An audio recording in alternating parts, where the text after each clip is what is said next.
देखो ये analogue divider में क्या होता है, ये हमारा ओपैम है, एज ए सबट्रैक्टर बोल के हमने यूज किया है। इन्वर्टिंग टर्मिनल और नॉन इन्वर्टिंग टर्मिनल को हमने दो इनपुट दिया, ठीक है। इन्वर्टिंग टर्मिनल को हमने यहाँ पे लॉगरिथमिक एम्पलीफायर A1 कनेक्ट किया है, जिसका इनपुट Vx है और जिसका आउटपुट हमें VO1 मिलेगा, ओके।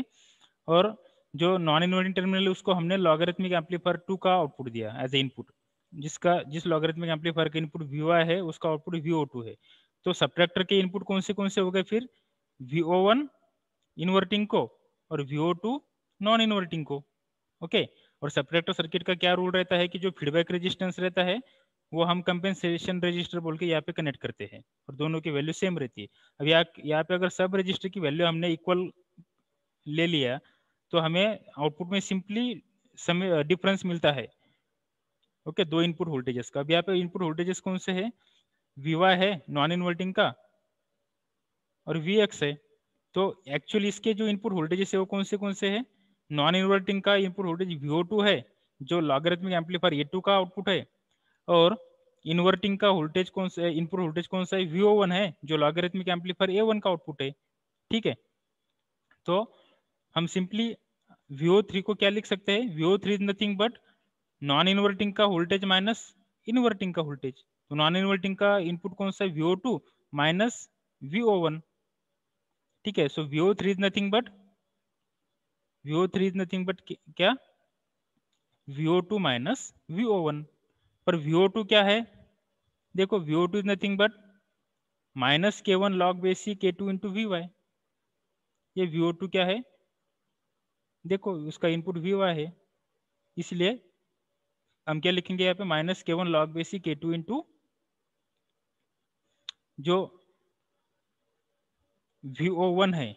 देखो VO1 क्या है, ये इन्वर्टिंग का है और VO2 नॉन इन्वर्टिंग का है। डिफरेंस कैसे कैलकुलेट करते हैं हम, नॉन इन्वर्टिंग का वोल्टेज माइनस इन्वर्टिंग का वोल्टेज, मतलब ये नॉन इन्वर्टिंग का इनपुट VO2 माइनस इन्वर्टिंग का इनपुट VO1।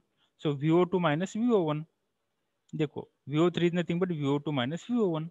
और VO2 क्या है हमारा, minus K1 log base C K2 into Vy। ये VO2 क्या है, minus K1 log base 2 K2 into Vy। देखो minus K1 log base K2 into Vy हमने यहाँ पे लिखा, minus K1 log base K2 into Vy। और VO1 क्या है, minus K1 log base K2 into Vy।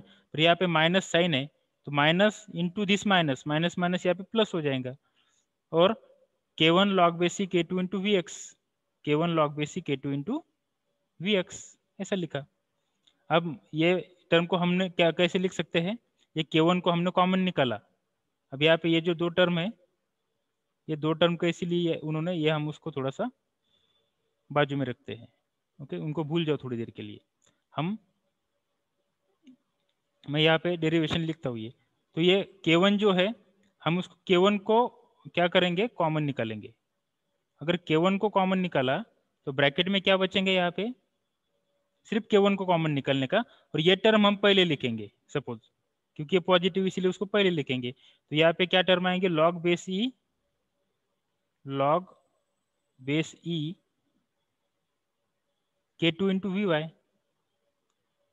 K2 into Vy, log base e K2 into Vy plus या minus, minus आएगा अभी, minus log base e minus log base e, यहाँ पे K2 into Vx है, sorry यहाँ पे log base e K2 into Vy है, K2 into Vy, okay. ये ऐसा आ गया, ये इक्वेशन कंसिडर करने का हमने भी ये। तो हमने K1 कॉमन निकाला और ब्रैकेट में क्या मिला हमें, ये टर्म हमने पहले लिखी, log base e K2 into Vx, log base e K2 into Vx, sorry log base e K2 into Vx, और minus log base e K2 into Vy minus log base e K2 into Vy। तो K1 as it is रहेगा, और यहाँ पे हम कौन सा formula use करेंगे, लॉग ए माइनस लॉग बी। तो लॉग ए माइनस लॉग बी का क्या इक्वेशन होता है, लॉग ए बाय बी। तो यहाँ पे क्या मिलेगा हमें, लॉग ए बाय बी, लॉग बेस ई ए बाय बी। ए मतलब क्या, ए यहाँ पे वी एक्स है, डिवाइडेड बाय बी क्या है, वी वाई है। और ये के टू क्या हो जाएंगे cancel, K two we X divided by के टू वी वाई, तो के टू कैंसिल हो जाएगा। क्या बचेगा यहाँ पे, K one log base C V x by we Y. ठीक है, क्या बचेगा, K one log base E V x by we Y. देखो यहाँ पे उन्होंने बराबर लिया है। ठीक है, so K one log base C V x by we Y मिलेगा। ओके, और अब ये जो है ये किसका इनपुट है हमारा, ये अब इनपुट है, ये देखो के वन लॉग बेस सी,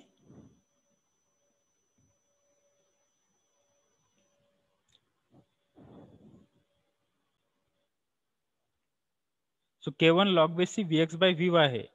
ठीक है, तो ये जो, लेट मी क्लियर इट, ये इक्वेशन आप याद रखो, K one in bracket log base C V x by we Y. ठीक है, अब ये जो इक्वेशन हमें मिला यहाँ पे, तो ये किसको इनपुट दिया हमने, एंटीलॉग एम्पलीफायर को। ओके, तो एंटीलॉग एम्पलीफायर का आउटपुट क्या रहता है, यहाँ पे सपोज वीओ है, तो VO is equal to, antilog amplifier का आउटपुट क्या रहता है, VO is equal to -1 by K two, क्या रहता है उसका output, -1 by K two in E raise to power minus E raise to power minus V in divided by eta into V T. So minus V इन क्या है, minus के one log B C, ये minus नहीं आएगा यहाँ पे minus sign नहीं है, हमने जो डेराइव किया था वो एक्सप्रेशन है। यहाँ पे ये गलत दिया है तो आप ये कंसिडर मत करो, there is a printing mistake here. देखो लेट मी इरेज इट, ये जो है ये मैं इरेज करता हूँ। ठीक है, सो यहाँ पे क्या मिलेगा हमें, इक्वेशन के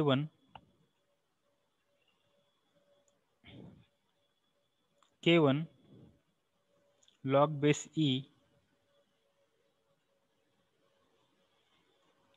के वन लॉग बेस ई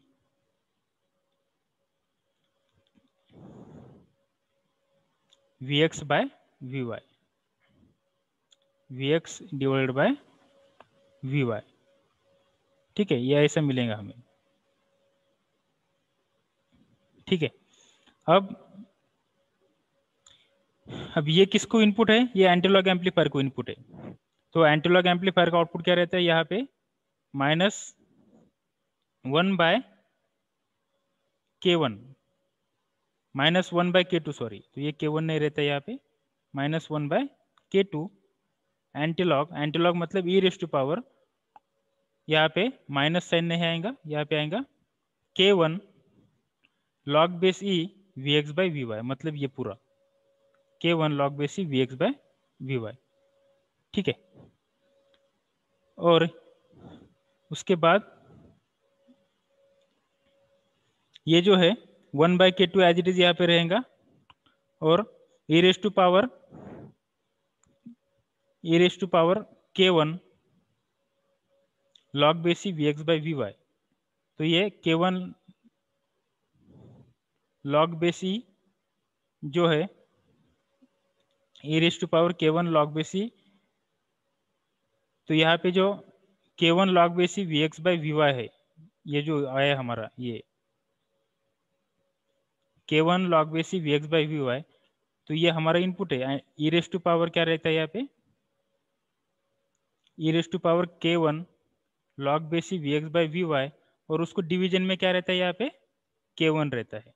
हमको मालूम है एंटीलॉग एम्पलीफायर का इक्वेशन, उसको डिवीजन में के वन रहता है। के वन मतलब क्या, ईटा इंटू वी टी, तो ये के वन और ये के वन कैंसिल हो जाएगा यहाँ पे, और ये कैंसिल होने के बाद यहाँ पे क्या बचेगा, एंटीलॉग मतलब ई रेस टू पावर, यहाँ पे सिर्फ क्या बचेगा, e raise to power log base E V x by we Y, तो e raise to power log base E V x by we Y मतलब क्या, v x by we Y, तो यहाँ पे ये v x by we y ऐसा as it is आ गया।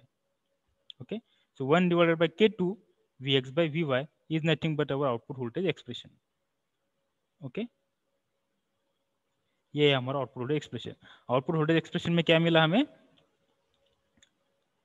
ये एक कांस्टेंट मिला 1/k2 into division of two input voltages Vx and Vy. So in this way we can derive the output voltage expression for divider, analog divider, by with the help of log and anti-log amplifier. Okay, so this is our final expression.